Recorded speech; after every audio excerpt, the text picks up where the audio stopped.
Good morning बच्चों, क्या हालचाल। आई होप कि बढ़िया होंगे और अच्छे से पढ़ाई चल रही होगी।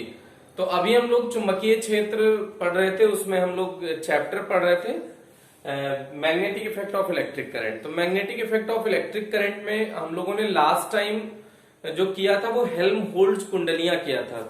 तो अच्छा हाँ, एक बात और बताना रह गया था। हेल्महोल्ट्ज कुंडलियां में जैसे आपने दो कुंडली के कारण किया था, तो एक कुंडली के कारण जो B1 था वो था 4/5√5 mu naught NI upon R।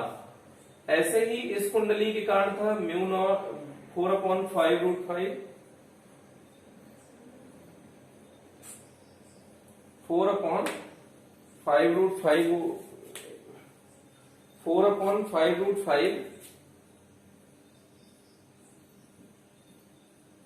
Mu naught NI upon R। तो आपने देखा था कि यहाँ पे जो इसके मध्य में चुंबकीय क्षेत्र है वो B1 और B2 दोनों की दिशा समान थी। तो B नेट बराबर क्या आया था, B1 प्लस B2। तो B1 का मान कितना है 4/5√5 म्यू नॉट NI/R। और ये B2 भी, B1 और B2 परिमाण में बराबर है, तो इसको भी B मान लेते हैं और इसको भी B मान लेते हैं, तो 2B आ जाएगा। तो 2B, तो इसका मतलब ये 2 से मल्टीप्लाई हो जाएगा। अब यहां थोड़ा सा कैलकुलेशन ये चेक कर लीजिएगा, यहां पे थोड़ा सा एरर हो गया था। ये 8/5√5 आया था और mu naught NI upon R। वो एक्चुअल में जैसे ये B केंद्र है, तो केंद्र पर बनाने के, इसके केंद्र पर चुंबकीय क्षेत्र जो होता है वो mu naught I upon 2R होता है। तो 2 वहां किया तो 2 यहां भी मल्टीप्लाई होगा। तो एक्चुअल में हम यहाँ पे 2 से मल्टीप्लाई डिवाइड करना भूल गए थे, तो ये आप वीडियो में देख लीजिएगा। तो ये क्या हो जाएगा 16/5√5 और ये क्या हो जाएगा B नेट, B केंद्र का। अब इसको जब आप सॉल्व करेंगे तो आ जाएगा 1.432 B केंद्र। तो B केंद्र का 1.432 होता है इनके मध्य में, ये B मध्य है। तो मध्य में जो चुंबकीय क्षेत्र होता है वो केंद्र पर चुंबकीय क्षेत्र का 1.432 टाइम्स होता है। तो इसको जल्दी से आप नोट कर लीजिए वीडियो पॉज करके बेटा, ये थोड़ा सा एरर हो गया था। अब इसके बाद हम लोग आगे बढ़ रहे हैं, जो ये डेरिवेशन करने जा रहे हैं इसको देखिएगा।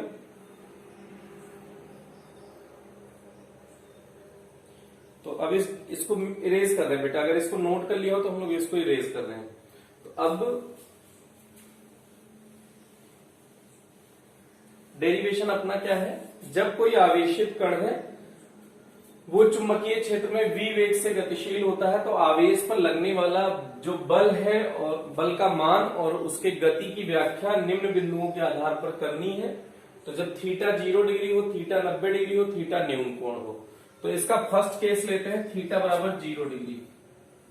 ये चुंबकीय क्षेत्र है बेटा, तो इसमें कोई कण है, ये कोई कण है Q, आवेश Q है, ये v वेग से इसमें प्रवेश करता है इस चुंबकीय क्षेत्र में। तो ए पार्ट, माना कोई एक समान वैद्युत क्षेत्र B है जिसमें कोई Q आवेश v वेग से माना कोई चुंबकीय क्षेत्र, हमने शायद वैद्युत बोल दिया है, माना कोई एक समान चुंबकीय क्षेत्र B है जिसमें कोई आवेश Q v वेग से प्रवेश करता है, थीटा बराबर 0 डिग्री पर प्रवेश करता है। ये इसकी भाषा हो गई। तो लगने वाला चुंबकीय बल F बराबर QVB साइन थीटा। तो QVB, क्योंकि थीटा इक्वल्स कितना है 0 डिग्री, थीटा इक्वल्स कितना है 0 डिग्री, तो साइन हो जाएगा 0, तो साइन 0 की वैल्यू 0, तो F बराबर 0 आ गया। तो इसका ए पार्ट का आंसर हो गया। अगर कोई कण चुंबकीय क्षेत्र में क्षेत्र के अनुदिश प्रवेश करेगा तो उस पर लगने वाला चुंबकीय बल बेटा 0 होगा। अगर कोई कण चुंबकीय क्षेत्र में चुंबकीय क्षेत्र के अनुदिश गतिशील होगा, या चुंबकीय क्षेत्र से थीटा बराबर 0 डिग्री के कोण पर प्रवेश करेगा तो लगने वाला चुंबकीय बल शून्य होगा। तो ये इसका फर्स्ट पार्ट हो गया बेटा, इरेज कर रहे हैं स्पेस की कमी के कारण। ओके, तो इसके बाद इसका बी पार्ट देखते हैं। तो बी पार्ट में हम लोग डिस्कस करने वाले हैं जब थीटा बराबर 90 डिग्री हो। तो इसको देखिएगा, थीटा बराबर 90 डिग्री वाला कैसे करेंगे देखिएगा। ये हम चुंबकीय क्षेत्र ऐसे क्रॉस बना रहे हैं। क्रॉस का मतलब चुंबकीय क्षेत्र अंदर की ओर है, क्रॉस का मतलब चुंबकीय क्षेत्र अंदर की ओर है, डॉट का मतलब चुंबकीय क्षेत्र बाहर की ओर है। तो हमने इसको लास्ट लेक्चर में समझाया था। अब ये इसमें ऐसे कोई आवेश Q है, ये V वेग से चुंबकीय क्षेत्र में प्रवेश कर रहा है। ऐसे महसूस करो चुंबकीय क्षेत्र रेखाएं अंदर जा रही हैं, चुंबकीय क्षेत्र रेखाएं अंदर जा रही हैं और ये कोई कण प्रवेश कर रहा है। तो दाहिना हाथ लीजिए, जिस दिशा में प्रवेश करे चारों उंगलियां ले जाइए और हथेली को चुंबकीय क्षेत्र, ये देखिए चुंबकीय क्षेत्र है, तो चुंबकीय क्षेत्र की दिशा में मोड़िए तो जो अंगूठा है वो लगने वाले बल की दिशा को प्रदर्शित करेगा, क्योंकि F इक्वल्स होता है Q V क्रॉस B। तो V की दिशा में चारों उंगलियां ले जाओ, B की दिशा में मोड़ो तो अंगूठा परिणामी बल को प्रदर्शित करेगा। तो देखो V की दिशा में ले गए, B अंदर है तो अंदर, ये मान लीजिए ये पेन चुंबकीय क्षेत्र की दिशा है तो ये हथेली पर 90 डिग्री पे आना चाहिए। तो ऐसे, अब ये ऐसे ऐसे नहीं कर सकते, सिर्फ कलाई रोटेट कर सकते हैं। तो V क्रॉस B ये, तो इधर जैसे ही कण इसमें प्रवेश करेगा इस पर ऊपर की ओर बल लगेगा। जब ये इस पर ऊपर की ओर बल लगेगा तो मान लीजिए ऊपर जा रहा है, तो ऊपर गया V और चुंबकीय क्षेत्र अंदर है तो हथेली को अंदर करिए B, तो इधर बल लगा। फिर मान लीजिए इधर बल लगा तो यहां से ये घूम के इधर आया। अब यहां आने का मतलब उस दिशा में, वेग उधर है तो वेग उस दिशा में है और चुंबकीय क्षेत्र अंदर है तो हथेली को अंदर करिए तो अंगूठा नीचे की तरफ, तो इसका मतलब ये ऐसे घूम जाएगा। अब नीचे की तरफ घूमा तो इसका मतलब V और चुंबकीय क्षेत्र अंदर, तो ऐसे, तो इसका मतलब इसका पथ कैसा हो जाएगा बेटा, वृत्ताकार हो जाएगा। तो इसका मतलब यहां पे ये V वेग से प्रवेश किया तो इस पर बल इधर केंद्र की ओर था। तो फिर ये जब यहां पहुंचा होगा, V वेग यहां रहा होगा तो इस पर बल केंद्र की ओर है। V वेग यहां पर है तो इस पर बल केंद्र की ओर है। ऐसे V वेग नीचे की ओर है और बल केंद्र की ओर है। तो इसका मतलब इस पर एक केंद्र की ओर बल कार्य करने लगा, अभिकेंद्रीय बल। जब कोई कण वृत्तीय मार्ग पर गतिशील होता है तो उस पर केंद्र की ओर लगने वाले बल को अभिकेंद्रीय बल कहते हैं। तो ये अभिकेंद्रीय बल है बेटा। तो अभिकेंद्रीय बल, लगने वाला अभिकेंद्रीय बल। अब बी पार्ट का आंसर बता रहे हैं, थीटा बराबर 0 डिग्री हो गया, बी पर थीटा बराबर 90 डिग्री। हम जानते हैं F बराबर Q VB sine theta, theta बराबर कितना है बेटा 90 डिग्री। तो F बराबर क्या हो गया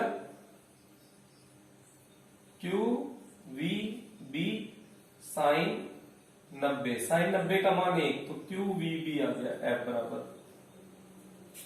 अगर ये हो गया अभिकेंद्रीय बल, ये क्या कौन सा बल हो गया बेटा अभिकेंद्रीय बल। अब कोई कण अगर अभिकेंद्रीय बल लग रहा है तो उस पर बाहर की ओर एक बल लगेगा तभी ये संतुलित होगा। तो अगर जब कण वृत्ताकार मार्ग पर गतिशील होता है, जब कण वृत्तीय पथ पर गतिशील होता है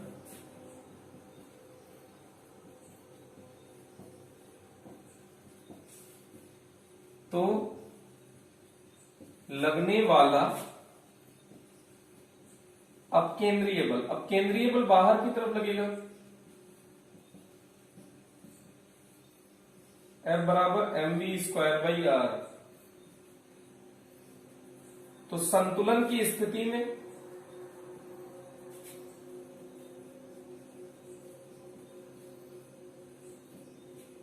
ये F संतुलन की स्थिति में ये QVB mv²/r के बराबर हो जाएगा। QVB किसके बराबर हो जाएगा बेटा mv²/r के बराबर हो जाएगा।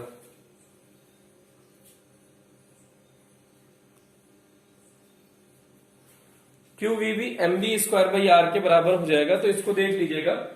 अब यहां से हम जो कैलकुलेशन कर सकते हैं, v से v कैंसिल आउट हो गया।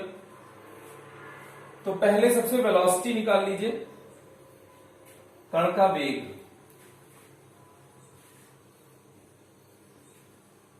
v बराबर क्या हो जाएगा, Q B R upon m। ये हो गया कण का वेग। ऐसे ही कण की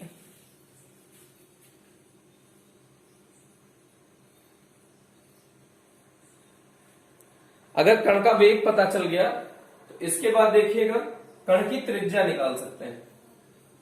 कण की त्रिज्या, आवेशित कण है बेटा वही, त्रिज्या r बराबर, इसी सूत्र से r बराबर निकाल लो। तो r इधर भेज दो, क्यू बी नीचे ले आओ, तो M V upon Q B. तो ये v कौन सा है बेटा, v परपेंडिकुलर है। ये r कौन सा है, r परपेंडिकुलर, लंबवत। ऐसे चिन्ह बनाइए या ना बनाइए, एक ही बात है। ओके, अब त्रिज्या मिल गया तो कण का वेग मिल गया। अब कण का आवर्तकाल,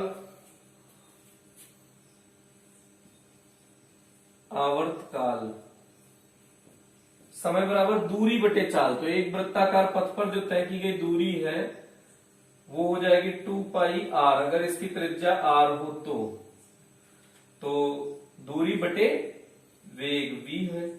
तो वेग का मान उठा के इसमें रख दो, तो 2 पाई आर, वेग का मान रखो, v का मान कितना है बेटा, Q B R upon M, Q B R upon M. R से आर कैंसिल आउट हो गया, एम ऊपर चला जाएगा, तो 2 pi M upon Q B. आवर्तकाल पता चल गया, तो आवृत्ति बराबर होता है 1 बटे आवर्तकाल। आवृत्ति लिख देंगे, आवृत्ति को न्यू से प्रदर्शित करते हैं बेटा, आवृत्ति न्यू बराबर 1 बटे आवर्तकाल। तो पलट दो इसको, तो Q B upon 2 pi M. ये हो गया आवृत्ति। दिख रहा होगा आपको शायद अच्छे से।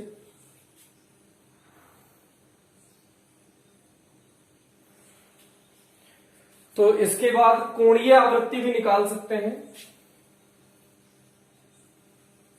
कोणीय आवृत्ति ओमेगा बराबर होता है 2 पाई न्यू। तो 2 पाई क्या होता है बेटा, 2 पाई इंटू न्यू। तो न्यू का मान आपने निकाल ही रखा है, इसको रख दीजिए। तो Q B upon 2 pi M, 2 पाई से 2 पाई कैंसिल आउट हो गया, क्यू बी अपॉन एम, ये ओमेगा बराबर आ गया। तो ये हमने कुछ सूत्र ज्ञात कर लिए, आवृत्ति पता चल गई,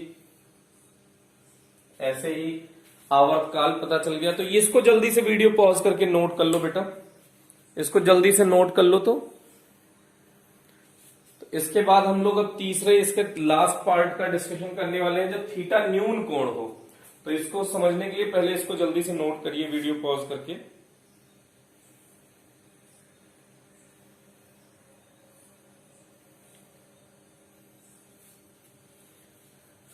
इरेज किया जा रहा है बेटा, जल्दी से नोट कर लीजिए इसको, वीडियो पॉज करिए।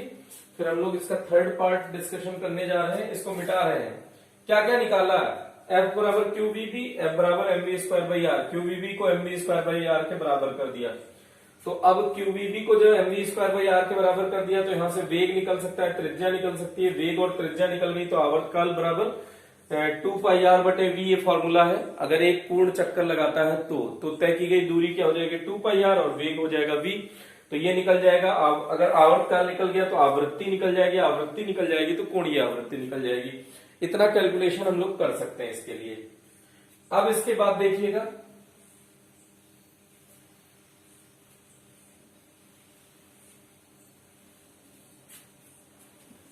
ये सारे फॉर्मूले आप दिमाग में रख भी सकते हैं और डायरेक्ट आप ये भी याद रख सकते हैं, QVB बराबर mv square by R, QVB बराबर mv स्क्वायर बाई आर, तो जिसमें ज्यादा रटना नहीं पड़ेगा।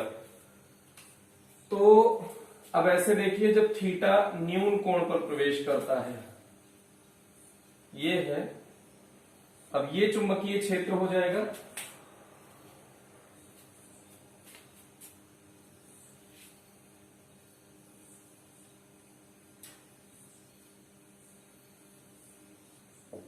ये चुंबकीय क्षेत्र की दिशा है। अब जो आवेशित कण है वो इससे न्यून कोण पर प्रवेश करता है, ये आवेशित कण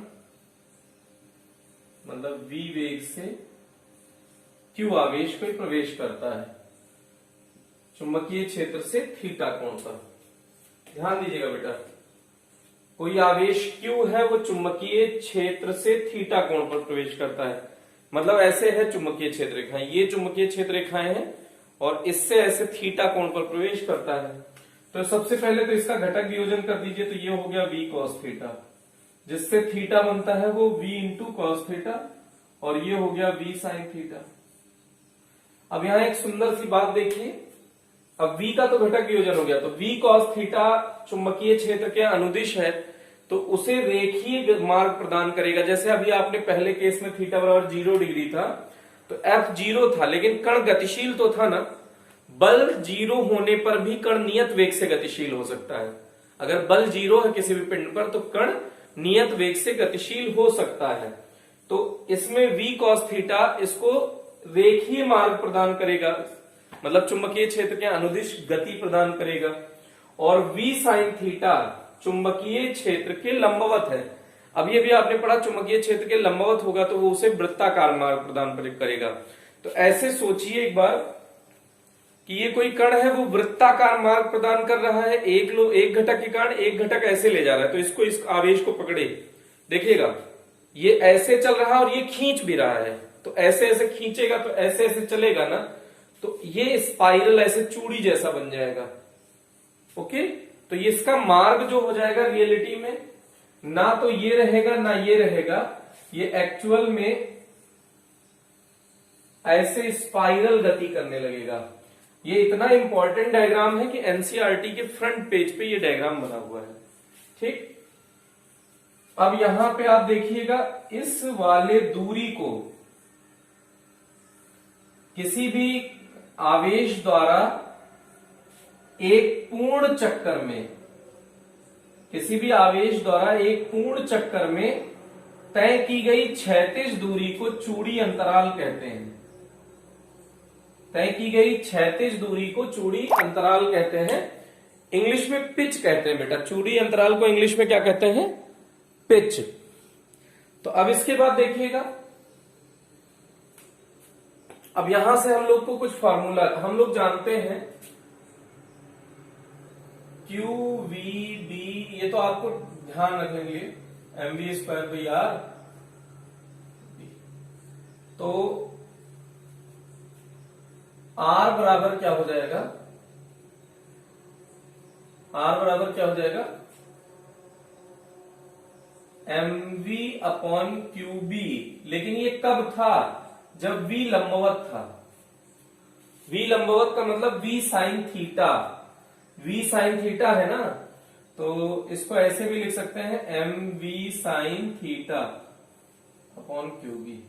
ये सूत्र कब था? QV बराबर mv स्क्वायर बाई आर, जब ये QVB साइन थीटा वाला टर्म इसमें आता था। तो ये जो वेग है, ये 90 डिग्री वाला वेग ही इसको इसमें इस तरह से स्पाइरल मतलब वृत्ताकार मार्ग प्रदान करता है। तो R तो ये हो जाएगा, और यहां से वेग भी निकाल सकते हैं,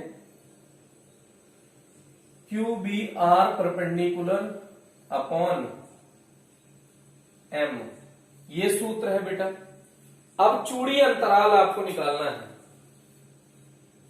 तो इसके लिए भाषा क्या लेंगे कि माना कोई कण चुंबकीय क्षेत्र से थीटा कोण पर प्रवेश करता है, तो उसका घटक वियोजन करने पर v cos थीटा कण को क्षैतिज वेग प्रदान करेगा तथा v sin थीटा कण के लंबवत होने के कारण ऊर्ध्वाधर वो वृत्तीय मार्ग प्रदान करेगा। तो कण परिणामी रूप से एक चूड़ी नुमा पथ पर गतिशील हो जाएगा, या इसको कहते हैं कुंडली नुमा पथ। चूड़ी नुमा पथ या कुंडली नुमा पथ पर गतिशील हो जाएगा। तो चूड़ी अंतराल क्या कहते हैं, किसे कहते हैं? किसी भी कण द्वारा एक पूर्ण चक्कर में, इधर देखिएगा, यहां से चला तो यहां से ये जाएगा और आगे थोड़ा बढ़ जाएगा ना, तो एक पूर्ण चक्कर में कण द्वारा तय की गई क्षैतिज दूरी को चूड़ी अंतराल कहते हैं। तो चूड़ी अंतराल को इंग्लिश में कहते हैं पिच, तो इसलिए इसे पी से प्रदर्शित करते हैं। तो चूड़ी अंतराल इंग्लिश में कहते हैं पिच। तो ये भी तो दूरी है ना, तय की गई दूरी को चूड़ी अंतराल कहते हैं। तो दूरी बराबर चाल गुणा दूरी, देखो वेग बराबर दूरी बटे समय, तो दूरी बराबर चाल गुणा समय। तो चाल कौन सा, इधर किसके कारण ये इस दिशा में तय किया है, तो ये v cos थीटा के कारण इधर शिफ्ट हुआ है कण। तो कौन सा घटक होगा? क्षैतिज घटक, वेग का क्षैतिज घटक। क्या ले लेंगे भैया? वेग का क्षैतिज घटक इनटू समय। समय का मतलब ये समय किसके बराबर हो जाएगा? आवर्त काल के। समय किसके बराबर हो जाएगा? आवर्त काल। आवर्त काल अभी अभी तुमने निकाल भी रखा है। तो वेग का क्षैतिज घटक क्या हो जाएगा बेटा? v cos theta. और आवर्त काल आप निकाल भी सकते हैं अगर r और v पता हो। तो आवर्त काल बराबर होता है दूरी 2 पाई r by v। 2 pi r, v की जगह पे आप क्या लिख सकते हो? QB r upon m। r से r कैंसिल आउट हो गया। 2 पाई m अपॉन QB। तो इसकी जगह पे आवर्त काल की जगह क्या लिख सकते हो? 2 पाई m अपॉन QB। तो ये हो जाएगा 2 पाई mv cos theta upon QB। 2 पाई चूड़ी अंतराल आ गया, 2 पाई mv cos theta upon QB। जल्दी से इसको नोट कर लीजिएगा। 2 पाई mv cos theta upon QB note हो गया होगा। अब इस चूड़ी अंतराल का मान r के रूप में लिखना है। चूड़ी अंतराल का मान r के रूप में, तो ये r साइन थीटा है। तो p का मान r के रूप में। अब यहां पे साइन थीटा होता, अगर देखो r का मान mv sine theta upon QB। mv अगर साइन थीटा मिल जाता और अपॉन QB भी है, तो यहां पे साइन थीटा से मल्टीप्लाई कर दो, साइन थीटा से डिवाइड कर दो। ये तो कर ही सकते हैं। तो देखो ये अगला स्टेप है बेटा, अगले स्टेप में चलो कर लो। 2 पाई mv cos theta upon QB। अब साइन थीटा से गुणा भाग कर लो। क्यों? r के रूप में लिखना चाहते हो ना, तो साइन थीटा से गुणा कर दिया और साइन थीटा से भाग कर दिया। अब देखो mv साइन थीटा, mv ये हो गया ऊपर का और साइन थीटा ये भी यूज हो गया, अपॉन QB ये भी यूज हो गया। तो अब p बराबर आया क्या? 2 पाई इंटू r की जगह पे तो mv साइन, तो 2 पाई r sine theta upon, sorry 2 पाई r cos थीटा अपॉन में साइन थीटा भी तो बचेगा ये वाला।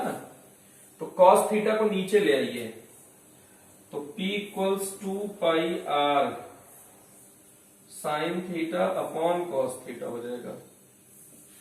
इस cos थीटा को बटे में ले आए तो ये tan थीटा हो जाएगा। तो 2 पाई r अपॉन tan थीटा। तो एक पिच का ये भी फॉर्मूला हो गया बेटा, जल्दी से इसको भी नोट कर लीजिएगा। अब इसके बाद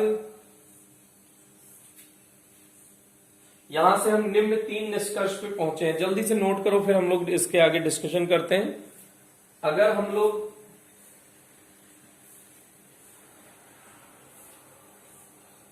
यहां से 3 स्थितियों की बात हम कर सकते हैं कि जब थीटा बराबर 0 डिग्री था, जब आपने देखा थीटा बराबर 0 डिग्री तो कण कैसे गतिशील था, इधर देखिए ऐसे चुंबकीय क्षेत्र के अनुदिश। तो जब थीटा बराबर 0 डिग्री तो कण क्षैतिज दिशा में गतिशील होगा, मतलब कण का पथ सरल रेखीय होगा। और जब कण थीटा बराबर 90 डिग्री मतलब चुंबकीय क्षेत्र जिधर भी हो उसके लंबवत प्रवेश करेगा, तो चुंबकीय क्षेत्र के जब लंबवत प्रवेश करता है तो कण का पथ वृत्ताकार होता है। और जब कण न्यून कोण पर प्रवेश करता है तो कण का पथ कैसा होता है बेटा, कुंडली नुमा होता है। तो इसको नोट जल्दी से हेडिंग डाल के नोट में इसे लिख लीजिएगा। और फिर उसके बाद हम लोग बात कर रहे हैं उत्तर ध्रुवीय ज्योति, ये इरेज कर रहे हैं बेटा।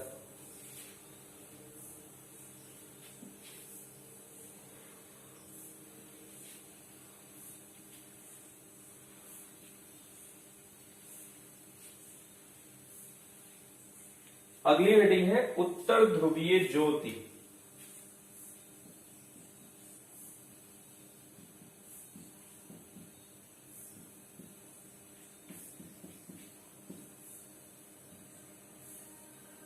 Polar aura.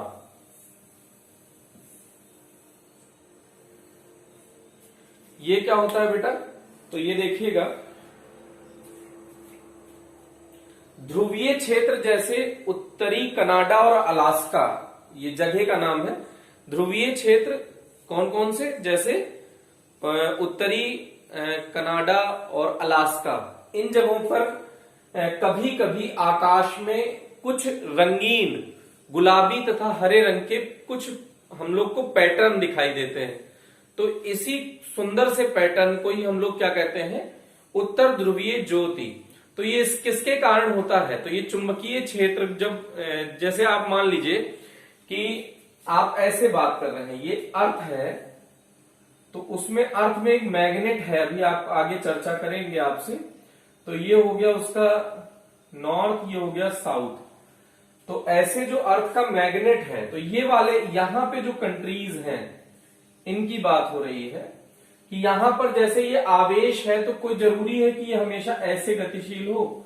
अगर बाई चांस ऐसे गतिशील हो गया तो इसका घटक वियोजन हो जाएगा। मतलब आवेश अगर ऐसे किसी यहां पे ध्रुवीय क्षेत्रों में आवेश किसी कोण पर अगर आया तो उसका घटक वियोजन हो जाएगा। तो इसका मार्ग कैसा हो जाएगा, मतलब इसके जो आवेश है वो चुंबकीय क्षेत्र तो ही है, नॉर्थ साउथ में क्या है, चुंबकीय क्षेत्र, तो उसका घटक वियोजन हो जाएगा। तो घटक वियोजन होने से उसके रंगों का विभाजन हो जाता है। तो रंगों के विभाजन के कारण कुछ हरे तथा गुलाबी रंग के पैटर्न दिखाई देते हैं या प्रकीर्णन दिखाई देते हैं।